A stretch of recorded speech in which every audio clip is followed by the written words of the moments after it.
আসসালামু আলাইকুম এভরিওয়ান, কেমন আছেন আপনারা সবাই? আশা করি আপনারা সবাই অনেক বেশি ভালো আছেন। আজকে আমি গিয়েছিলাম কোরিয়ান রামেন কিনতে। তো এই রামেনটা কম বেশি সবাই খেয়েছে, আমি কখনো খাইনি। তো আজকে আমি এই রামেনটাই রান্না করব আর আপনাদের সাথে শেয়ার করব। আর আপনারা কে কে এই রামেনটা খেয়েছেন অবশ্যই জানাবেন। এই দুইটা প্যাকেট ছিল। এবার পাত্রে আমি গরম পানি দিয়ে নিয়েছি।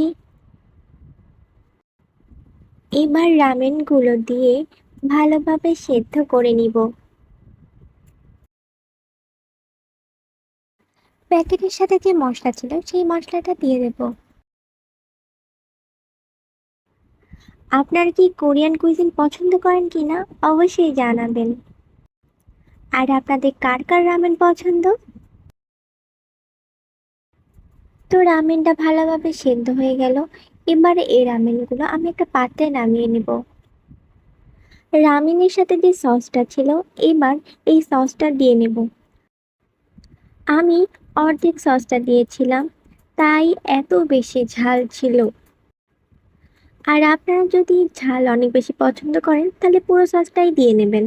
তো আজকের ভিডিওটা এই পর্যন্ত। ভিডিওটি ভালো লাগলে লাইক কমেন্ট শেয়ার করবেন এবং আমার চ্যানেলটি সাবস্ক্রাইব করুন। ধন্যবাদ। আসসালামু আলাইকুম।